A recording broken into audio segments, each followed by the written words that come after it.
Om Purnamadaha Purnamidam Purnat Purnamudachyate Purnasya Purnamadaya Purnamevavashishyate.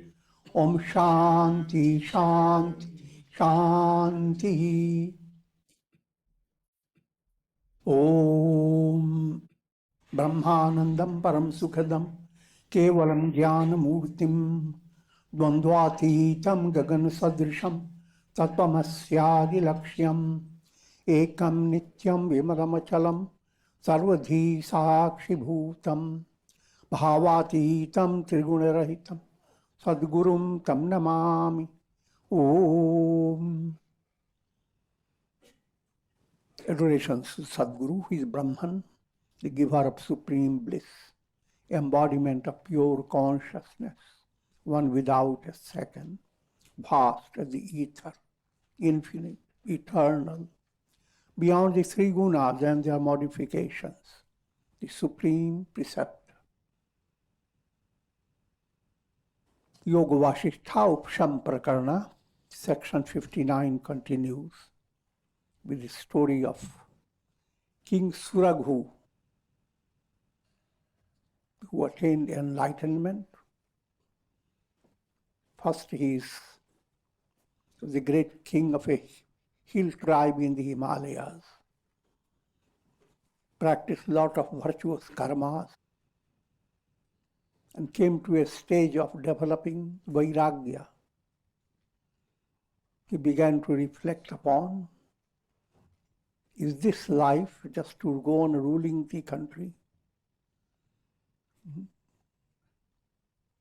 Repeating the same experience from morning till evening, day by day. And in that process, purity of his heart drew another great sage, Sage Mandavya, who began to give him deep insight into the art of practicing reflection, vichar. All this is just the creating a context, a situation. The main point here is you are being given insight into how to practice inquiry. Inquiry term is very ordinary term, but it is a spiritual term, vichar. First stage of your vichar is achar.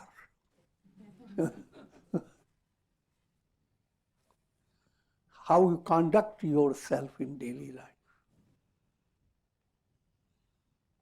Next aspect of vichar is vyavahar. How do you deal with others? How do you relate to yourself with others with a good-hearted manner? Because what you are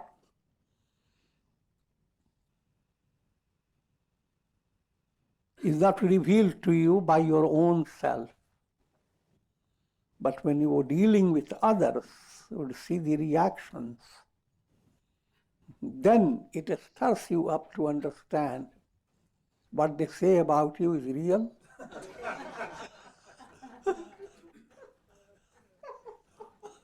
Or not.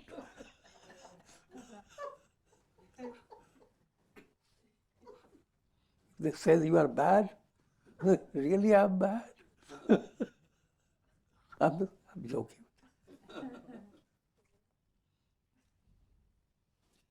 Vichar state of the mind is promoted by, of course, always understand, is integral yoga. Your karma must be according to karma yoga. Your bhavana, your feeling must flow according to bhakti yoga. Your handling of your mind should be done according to Raj Yoga, Dhyana Yoga. And your understanding follows Jnana Yoga. When you say yoga, all the four are implied, whether you name them four different yogas or not. You cannot separate from each other. If you are separating, then you have not understood Separating means if you practice your meditation and feel very inspired, but during the day, your vyavahar, your dealing with others is full of egoistic mind. And your evaluation of others on the basis of superiority complex. I'm close to opening the Kundalini chakras, that these people are useless. So coming back to the point, when integral yoga enters your personality, again, it never enters in a perfect way, but there are degrees of success, degrees of a harmonization of the yogas. As it flows, you develop bhavana shuddhi. There are three things are there in your personality. Mala, gross impurities, begin to subside, begin to be sublimated. Vikshepa, distractions of mind, begin to follow a direction. Instead of losing the energy in all directions, your energy now goes towards something purposeful. That whole movement is promoted by Upasana. Upasana is bhakti and dhyana blended. And the climax stage is by jnana. Jnana is your intellect opening the door to inquiry, not staying intellectual, but opening the door first to affirmation. Affirmation is creating a mental atmosphere where you can bring out the truth of your soul fearlessly. Let me explain that. When you are practicing meditation, mind calms down. At that stage, you do not wait for asking, am I prepared for Tattva Gyan? No, you simply start saying, I'm not the body, I'm not the mind, I'm not the intellect, I'm Satchidanand.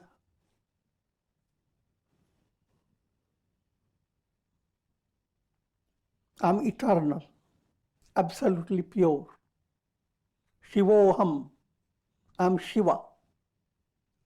When this type of affirmation, this is called affirmation stage, you are bringing a mystic voice into the quiet atmosphere of your mind. It is the voice of sages and saints coming through the scriptures. And the voice coming from your deep conscience.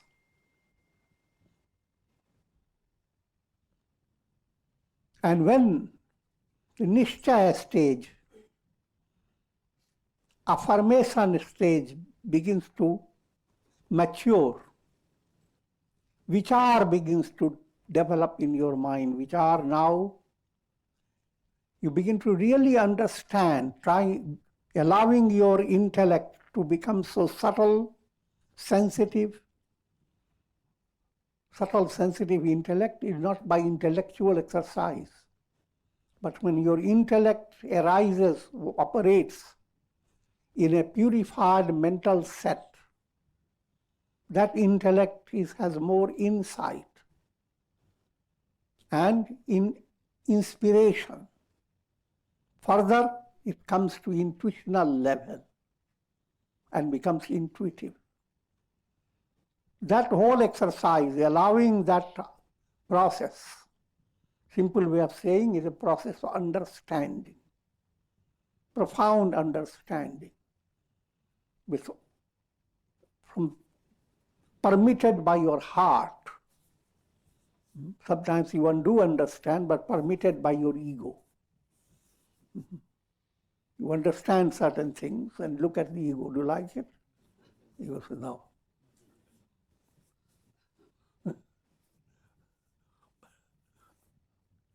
but heart-based revelation. That's called vichar. And again, every good practice is promoted by degrees of success. You don't expect all the success. Sage Mandavya is continuing his teaching for King Suraghu. O king, thus should you reflect. What is the reality behind human relationships and the various objects of the world? Generally, people are so involved that there's no room for asking the question. All that you ask the question, how cozy this day has been, how wonderful families I have met, who is coming tomorrow?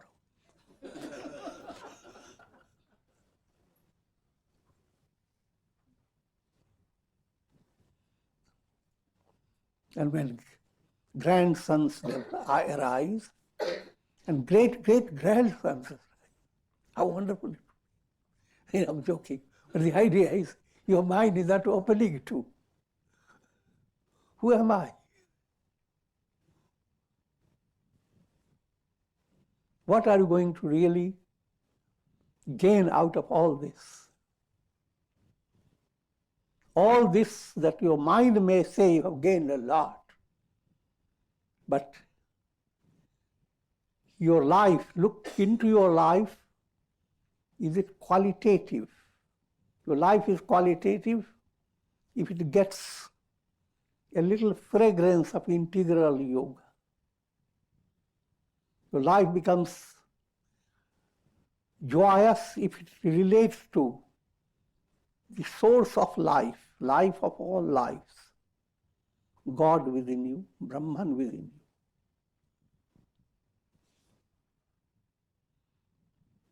So what is the reality behind human relationships and the various objects of the world?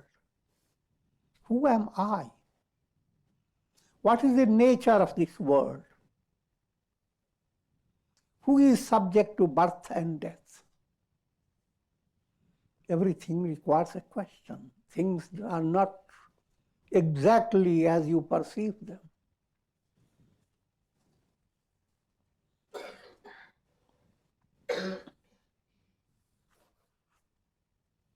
Just as the ocean becomes calm with the subsiding of its waves, in the same manner, when your mind becomes free of worries and doubts, you will attain supreme serenity.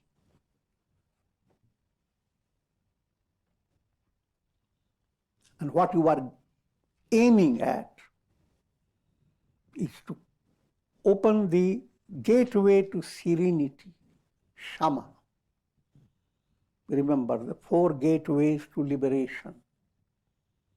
Shama is serenity. Satsanga, good association.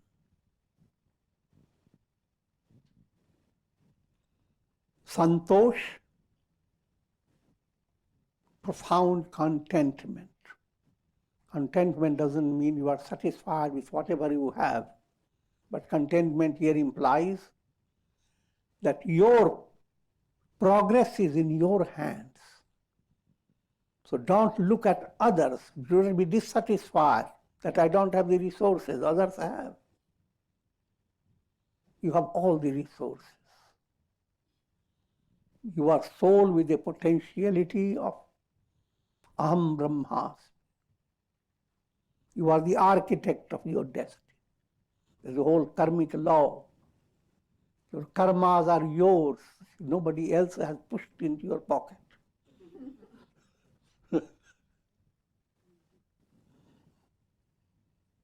And no matter how the world may seem to you, people go on evaluating the world.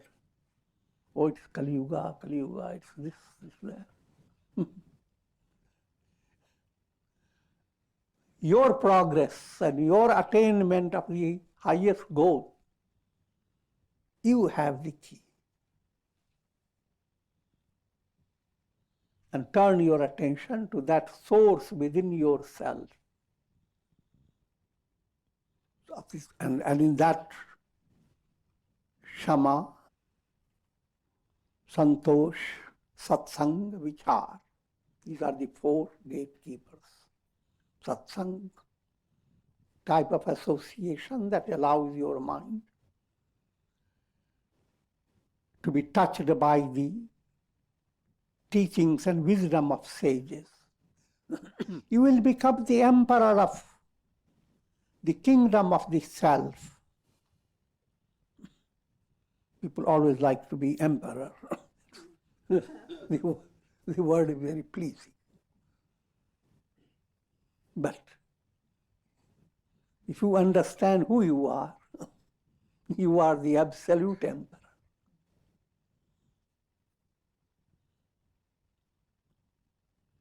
And again, giving you the simple way to understand, all souls are like reflected suns in countless jars of water.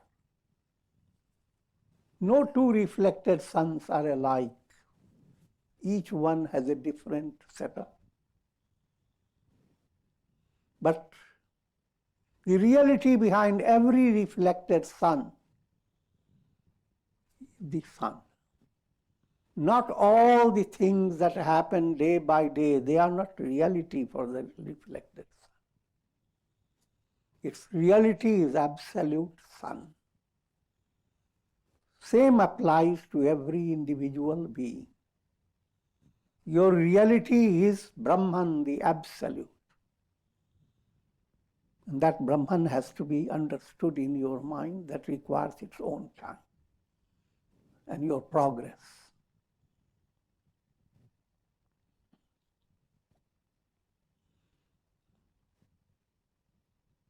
Even the great divinities will seek your favor. Brahman, the attainment of the reality, when you come to realize you are the sun, there are countless other sources of illumination. Speaking allegorical language, so many stars, etc., also shine. They are like so many gods. But sun outshines them. So, all that world goes after, the term God, in the advanced state, you are the absolute self. Compared to that absolute, all sakar forms of God, Sagun Sakar, they are evolved by your mental concept. Those gods have come out of you have created. God creates human beings in His image, but human beings create God in their image.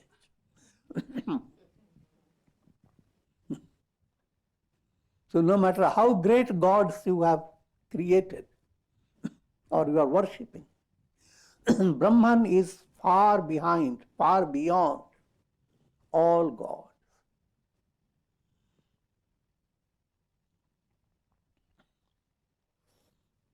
All this is said, you have to understand, it's a very mature writing. And it doesn't mean that you should start looking down upon gods, etc.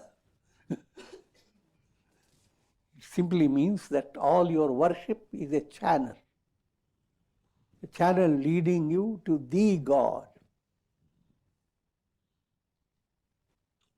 With the lamp of intuitional knowledge, you will become the giver of glory, even to the boundless sky. This is hard to understand by people. When you describe the sky, how great it is, who is giving the glory to the sky? Through your own mind. Who is activating your mind? And what light comes through your mind? Atma, the self. That self is far greater than millions of that sky. So from that point of view, you are giving credit to the sky. You are shedding your own glory to all that you conceive of in the world of multiplicity. Anything that appears good, it is Brahman coming through them, expressing them. And that Brahman you are. So it is not flower that is making the forest beautiful. You through the flower. You are making, you have given credit to the flower. Brahman has given credit to all things. Try to understand that. Since you are Brahman, instead of saying Brahman, say I. Aham.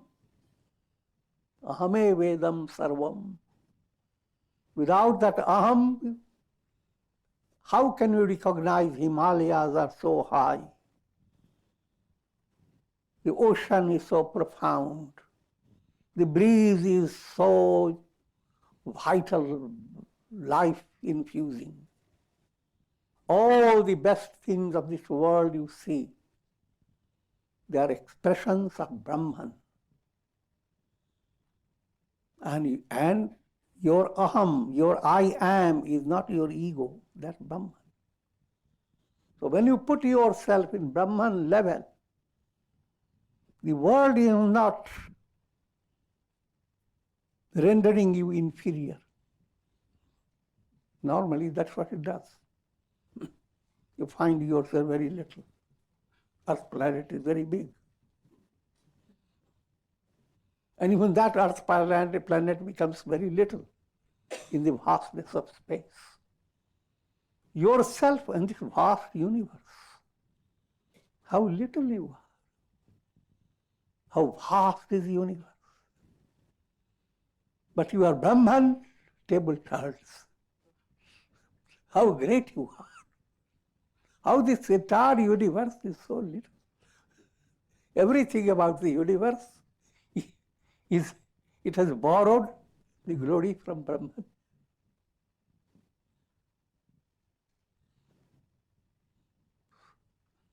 Continue your sadhana, this table turns.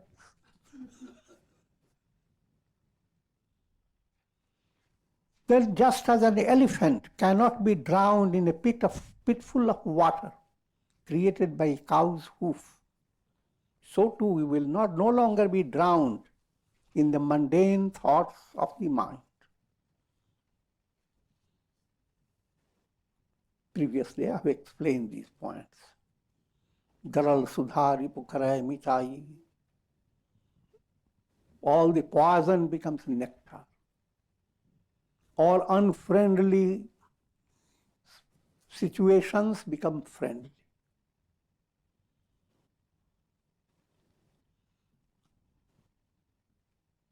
Gopad Sindhu, the entire salty ocean becomes just the cow's footprint of water. And yesterday I have explained to you, it means all the world you are experiencing through your intellectual understanding. But when you receive Vedic knowledge, Vedas are cows, Upanishads, and we follow the footprint of the Vedas. Realize the entire world comes into that footprint. You can joyously cross over it.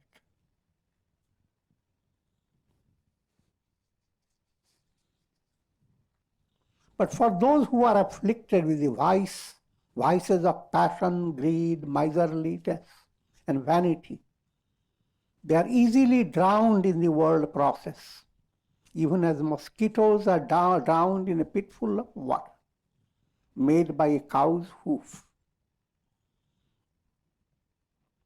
By depending upon the objects of the world through the subtle desires of the mind, you have brought yourself to a degraded state wherein you seem to be engulfed like worms in the miseries of in the marshes of the world process.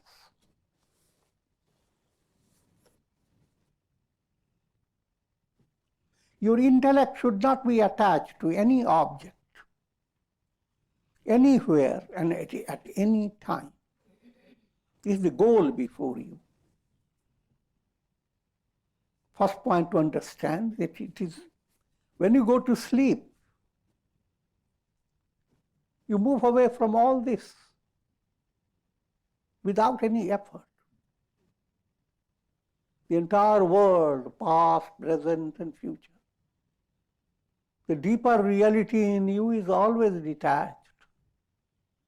Now it's a matter for you to accept it through your mental process.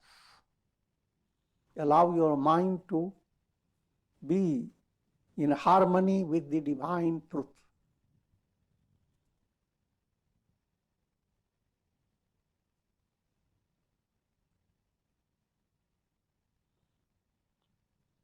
You should be able to renounce the objects of the world, knowing them to be illusory. Only then will you attain the intuitive realization of the self. Again, each term is easily said, but renouncing objects doesn't mean that you turn your back on them and go away somewhere far. It implies subtle point. Instead of constantly relating yourself with people and objects on the basis of your ego's illusions, me, mine, this one has come from my country, so therefore this is more important, that one has not, or that belongs to some foreign terrorist. I'm joking, but try to giving you a quick understanding.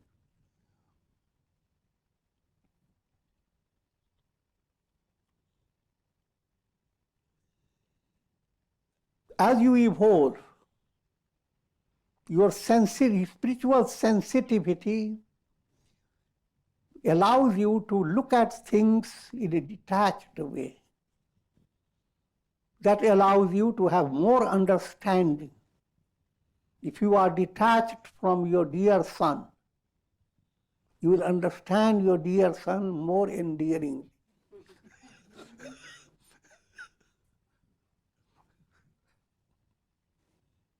How detached you should be? Until you realize your son is in the hands of God. And it's God who is expressing through your son. Now your detachment has come to height. Detachment comes to its height by attachment.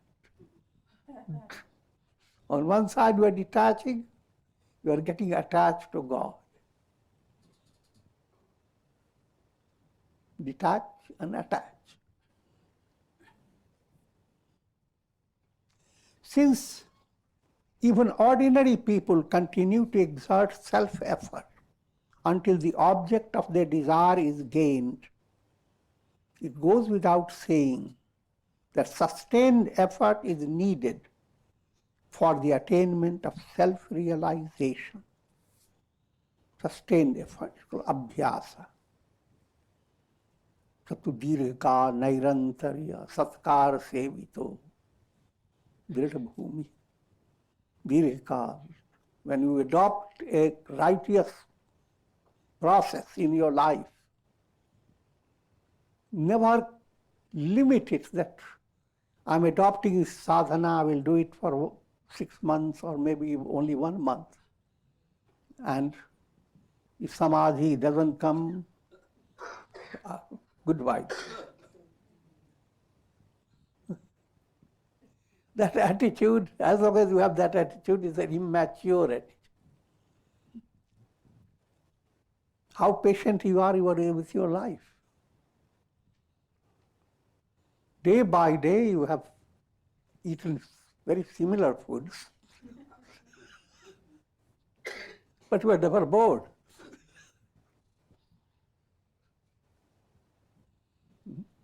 We're looking for recipes that give you better taste.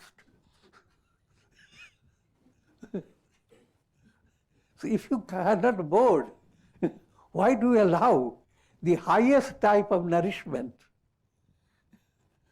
be used by you with a stressful mind? If ordinary food does not bore you, here is a divine food. How can it be boring? No matter how long it takes. If it takes longer, it's good.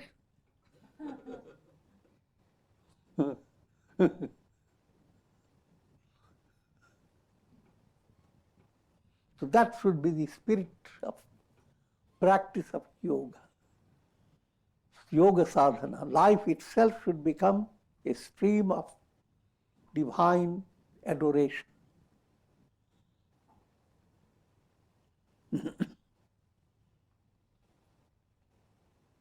That's called aradhana.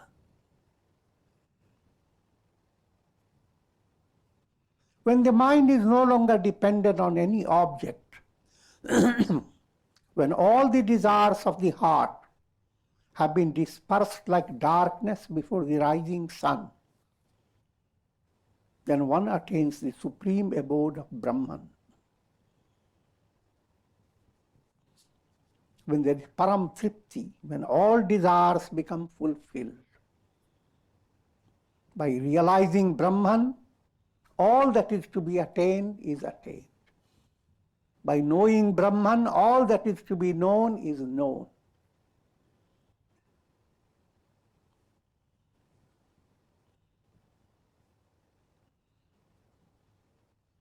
Because Brahman is the reality, absolute reality behind the whole universe. When the mind is no longer dependent on any object, when all the desires of the heart have been dispersed, like darkness before the rising sun, when you hear that and you start adopting it, terrible mistakes occur. Mistake is, you cannot shut out desires. Goal has to be kept in view, desirelessness. You should not say, from tomorrow, no desires, I'll just stay on my bed. No desire, nothing. Brahman.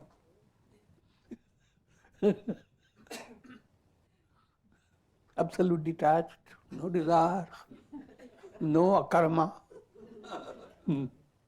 That is not the message. If you have no desire, you will handle countless desires. Shankaracharya had no desire. But he was dynamically busy day by day in bringing knowledge to the people. If you have no egoistic desires, then you are inspired by divine will. Sarve bhavantu sukhina. You can share something that doesn't require near and dear ones. All become near and dear, no matter where you are.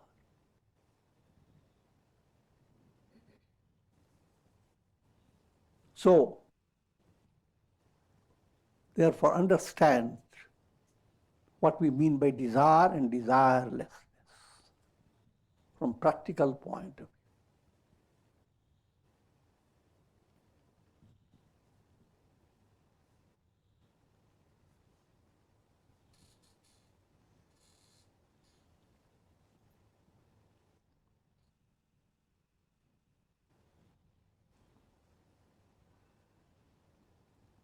And desires, ultimately, desires are rooted in vasanas, subtle desires.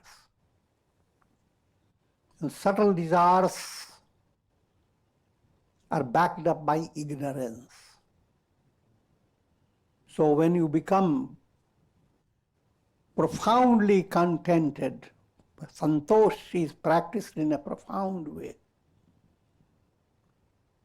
Mala, vikshepa and avarana, all the three are removed. Mala, gross impurities created by your desires, conscious desires that turn into cravings, longings, and various activities arise out of your conscious desires. Those desires have their root in vasanas, impure, subtle desires. And impure, subtle desires have their root in ignorance, avidya. So when we say you have renounce your desires, it implies you are working upon all the three levels, mala, vikshepa and avarana. And when you become desireless, you have attained enlightenment. O king, thus should you discover your essential nature as Satchidananda.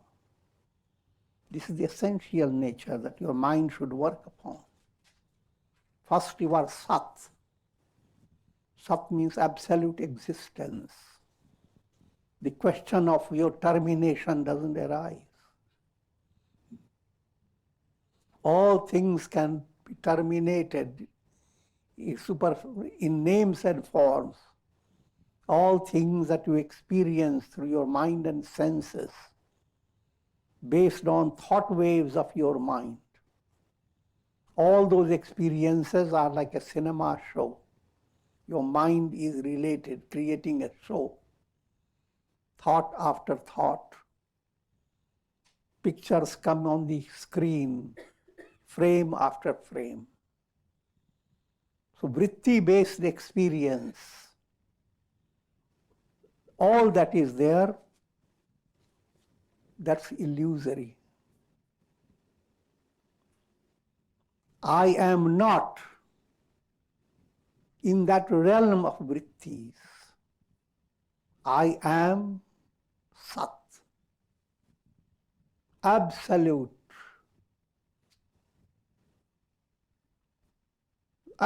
reality.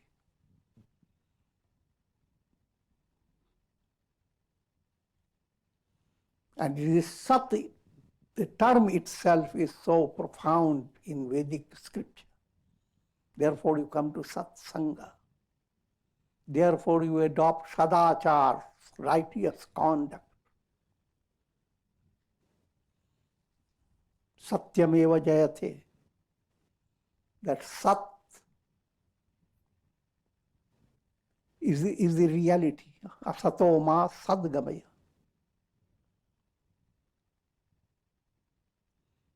And then embellish that Sat with Chit. Sat is same as pure awareness.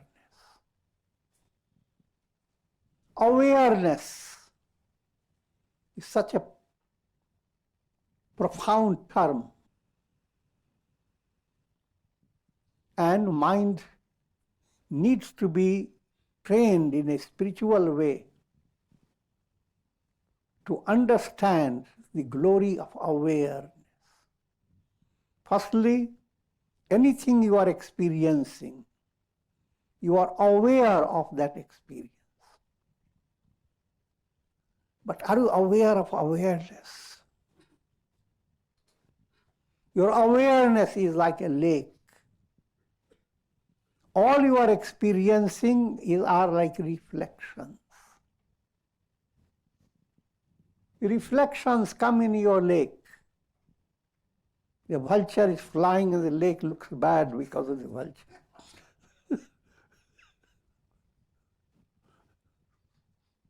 The awareness of the vulture, that's bad. But awareness in itself has nothing to do with it. It is untouched. All the positive and negative that you experience, they are reflections in the awareness. If you are deluded by I am ego, then your reality is reflections. And those reflections will never resolve your problems. They are always full of problems. Reflections cannot be perfect. Your reality is pure awareness. I am Chit, absolute consciousness. Therefore, allow your mind to relax to such an extent that as if you have gone into deep sleep, but with aware, just aware. And recite the mantra, Prajnanam Brahma. That awareness is Brahman. When you recite it, it's called affirmation. When you allow your intellect to go into a deep understanding of it, then it's called inquiry.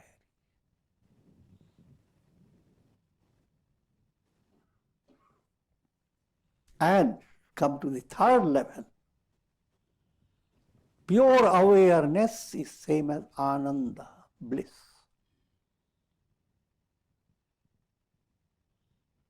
Atmanastu kamaya sarvam priyam bhavati. Things, happiness comes when you attain objects that are dear to you. Mm-hmm. Find the deer. The deer comes near you, look at the eye. Happiness comes. But that happiness, it has not come from outside. You are unwittingly imposing the joy of the soul, joy of yourself on the object. First thing you are doing, by the mental attitude that that object is dear, you allow your mind to polish the object. Your desire goes after the object and polishes it. Now when you look into it, you are looking into your desire, not in the object. And whom do you find? Yourself. So how wonderful.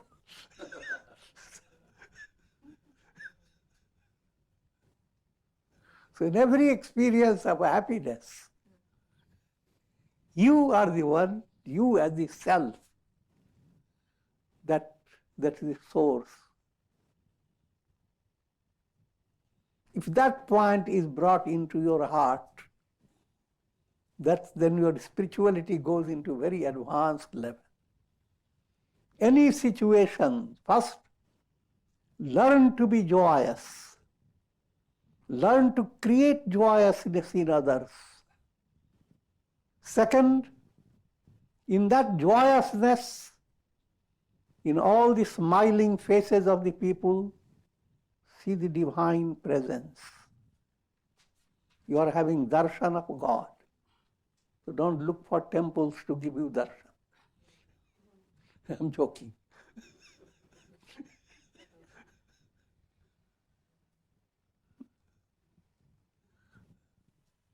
And in that, you are discovering the joy of the self, ananda.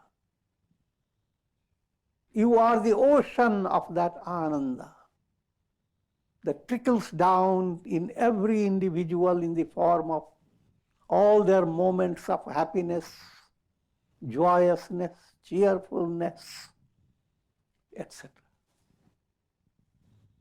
That happiness, ananda, satchidananda. So even just these three terms, if you go into deep meditation on each one of them in a nice, profound way, it's sufficient feast for your mind.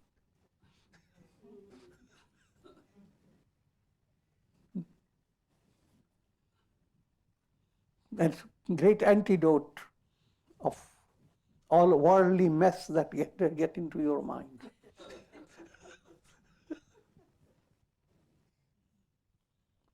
In the next section, 59, King Suraghu practices spiritual inquiry.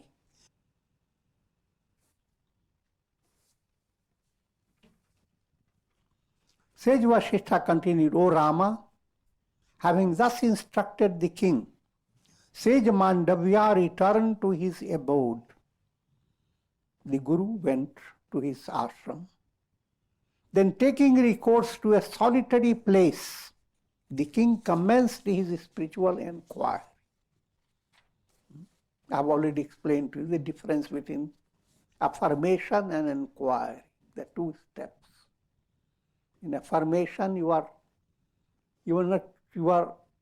mind is, or in the early stage, in a kindergarten level, but at the same time, just like children play with bear toys, toy bears.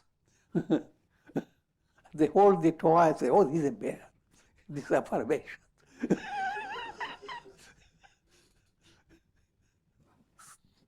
I have a bear with me. So no one can hurt me. This bear will protect me.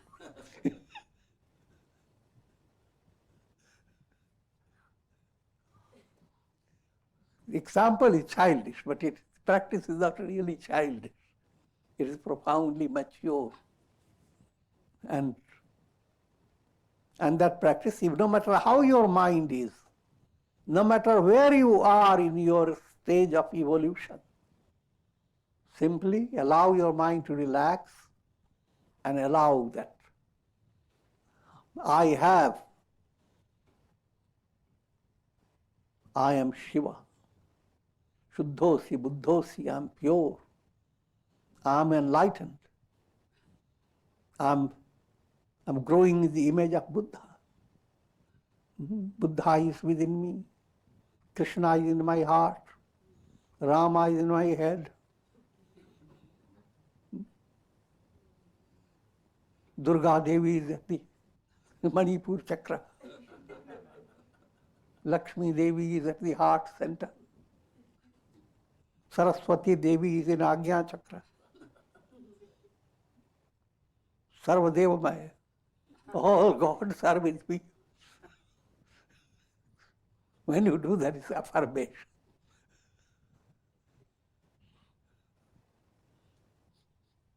And that's the best entertainment.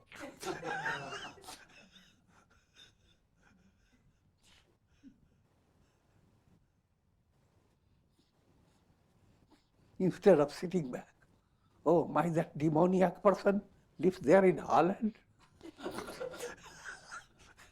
The other one, I'm joking, but sometimes.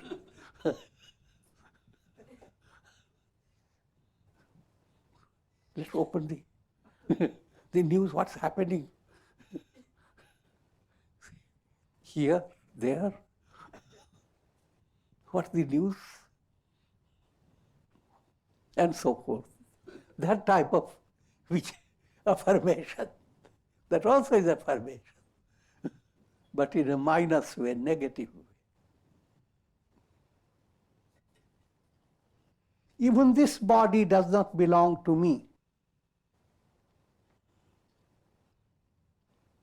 nor does it constitute my identity. In that relaxed state of mind, in affirmation, develop also the look at your body experience. Your body experience is not in your body. It's the work of your brain. Few little centers in your brain, if they are paralyzed, your whole body becomes paralyzed. So the whole body experience comes from your brain. And brain activity is like an iPad, a divine iPad, led by your karma. Karma has given you that iPad. And that type of brain, through that brain, all your story of your personality, your identity, your world, all have evolved. And all that sticks only in a little brain, and you're dependent on it. You find absolute happiness will come in that word. This doesn't mean that you shouldn't work for your happiness. All self-effort should continue. But while it continues, allow your understanding to go deeper. The deeper you go, you handle the situations more expertly and more spontaneously, like a tree growing through different problems. It grows without complaints. Don't believe it? Look at it. Sit down by a tree.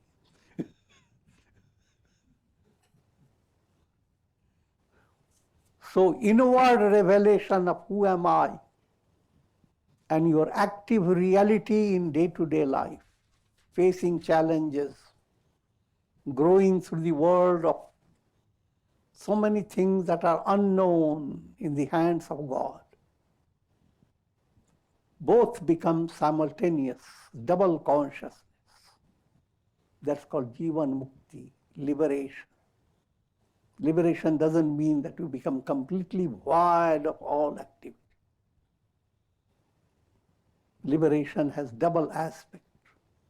Liberated person is more active, more skilled in performance. Even when he sits quiet, his quietness allows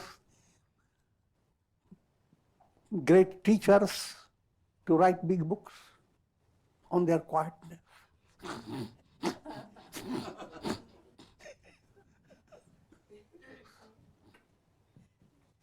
So that quietness is more than eloquence, more vibrant. So these points have to be understood. This body doesn't belong to me. The organs of action as well as the senses of perception are also inert in themselves. They do not constitute my real identity. Nor do they belong to me. The objects of enjoyment are neither myself nor mine. The mind is the cause of the miseries of the world. But even this is inert.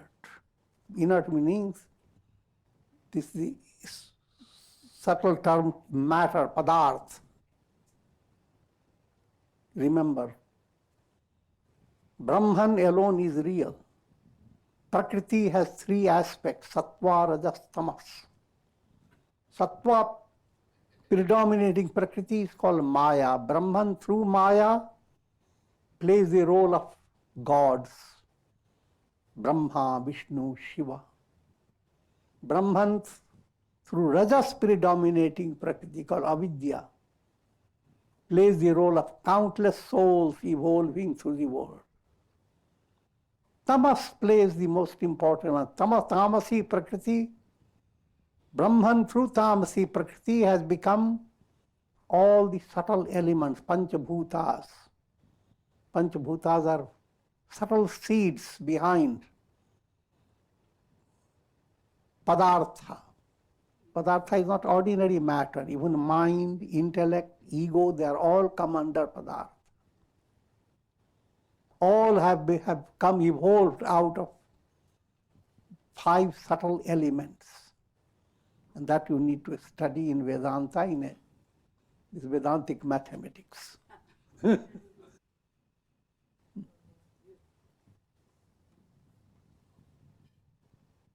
So they are all inert, these matter. Matter itself doesn't have the experience or reality, it doesn't think, it doesn't have knowledge. But matter is being handled by in divine plan, led by your karmic process.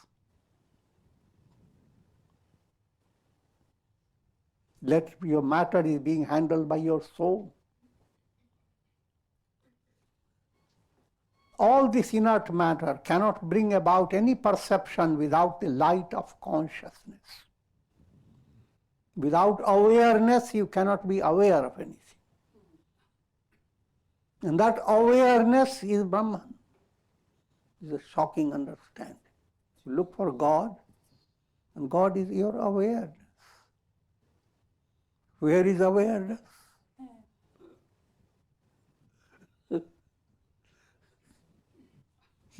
Even when you are involved in a very miserable way of thinking, that is possible because awareness is behind. Every reflected image in the lake doesn't have its own substance. It's the lake that is giving the substance to the reflection. That lake is pure awareness. That point has to enter so that you can understand a separation. The real I am and the world. World is the form of countless reflections. Reflections cannot be secured. They don't have reality. Awareness, that's the absolute. The simple reality has to gradually be understood. Your integral movement should be focused on attaining it. In an enlightened state, it becomes highlighted that no matter how things happen, you are absolute awareness. Lake is not worried if those reflections move away. Even while the reflections are there, lake is in no way enriched by them, in a positive way or in a negative. That awareness is your essential nature. Until you attain that, you continue to move in the world. And with this I will conclude. Om Trayambakam Yajamahe Sugandhim Pushtivardhanam Urvarkum Bandhanan Mrityor Mukshiyamamritat Sarve Bhavantu Sukhina Sarve Santu Niramaya Sarve Bhadrani Pashyant Ma Kashchid Dukha Bhag Bhavet Om Shanti Shanti Shanti